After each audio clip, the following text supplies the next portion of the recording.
ఈరోజు పెద్దలు స్వర్గీయులు ధైర్యశాలి చాలామంది బడుగు వర్గాలకు సంబంధించి బలహీన వర్గాలకు సంబంధించి గొంతుగా నిలిచి వారి రాజకీయ జీవితాన్ని ప్రారంభించి ఆనాడు స్వాతంత్రం వచ్చిన తర్వాత మొట్టమొదటిసారి సికింద్రాబాద్ మున్సిపల్ కౌన్సిల్కు సంబంధించిన ఒక కార్పొరేటర్గా ఇండిపెండెంట్ కార్పొరేటర్గా ఎన్నికై రాజకీయ జీవితాన్ని మొదలుపెట్టిన ఈశ్వరీబాయ్ గారి జయంతి సందర్భంలో వారికి ప్రభుత్వం తరఫున నివాళులు పలుకుతూ ఈ కార్యక్రమానికి అధ్యక్షత వహిస్తూ ఉన్న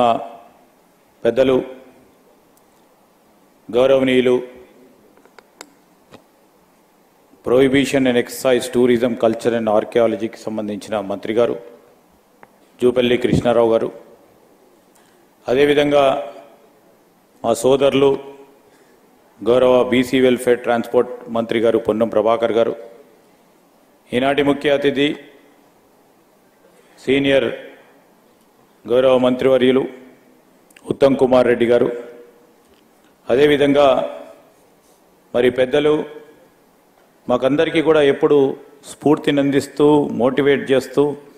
అనేక సందర్భాల్లో నేను ఆ రోజు మంత్రిగా వారితో పనిచేసిన మరి అవకాశం దొరికింది. మాజీ మంత్రివర్యులు మా సీనియర్ నాయకులు డాక్టర్ గీతారెడ్డి గారికి, మరి మా ప్రదేశ్ కాంగ్రెస్ అధ్యక్షులు శాసన మండలి సభ్యులు మహేష్ కుమార్ గౌడ్ గారు, మా సహచర శాసనసభ్యులు శామ్యూయల్ గారికి, పెద్దలు జస్టిస్ చంద్రయ్య గారికి, మిత్రులు గిరిధర్ రెడ్డి గారు, అదేవిధంగా ఈనాటి అవార్డు గ్రహీత పల్లె నాగేశ్వరరావు గారు, మిత్రులు హరికృష్ణ గారికి, వేదిక అటువైపున్న మరి ఈశ్వరీబాయి ఫిలాసఫీకి సంబంధించి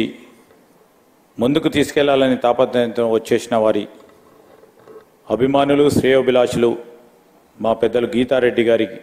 అభిమానులు మిత్రులు సోదరులకు సోదరిమణులకు పాత్రికేయ మిత్రులందరికీ నమస్కారం. ఇప్పుడే పెద్దలు చెప్పారు, ఈరోజు ఒక ధీర సాహస వనిత దళితులకే ఆశాజ్యోతిగా నిలబడి ఒక ఆదర్శ నాయకురాలిగా దేశవ్యాప్తంగా పేరుగాంచిన మహావనితగా మరి వారి జయంతిని జరుపుతూ ఉన్నామంటే తెలంగాణ రాష్ట్ర ప్రభుత్వం తరఫున వారికి నివాళులు పలుకుతూ ఉన్నామంటే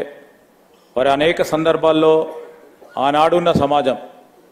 ఇప్పుడు మారుతున్న సమాజం వేరే, ఆనాడున్న సమాజంలో ఉన్న అనేక రుగ్మతులను ఎదిరించి సాహసంతో ముందుకు నడిచిన ధీర వనితగా పేరుగాంచి మరి ముందుకు నడిచి అనేక మందికి మార్గదర్శనం ఇచ్చిన ఒక గొప్ప వనితగా, అదే కాదు వారు తెలుగుతనానికే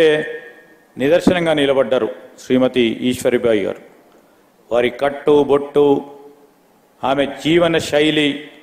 మహిళలందరికీ కూడా ఆదర్శంగా, ప్రత్యేకించి మరి ఈశ్వరీబాయి ఫౌండేషన్ తరఫున ప్రచురించిన అసెంబ్లీకి సంబంధించిన వారి స్పీచెస్కి సంబంధించి వారి వాక్చాతుర్యం చూసిన చాలామంది యువ నాయకులకు కూడా ఒక స్ఫూర్తిదాయకంగా నిలిచే మరి వారి వాక్చాతుర్యం ఈరోజు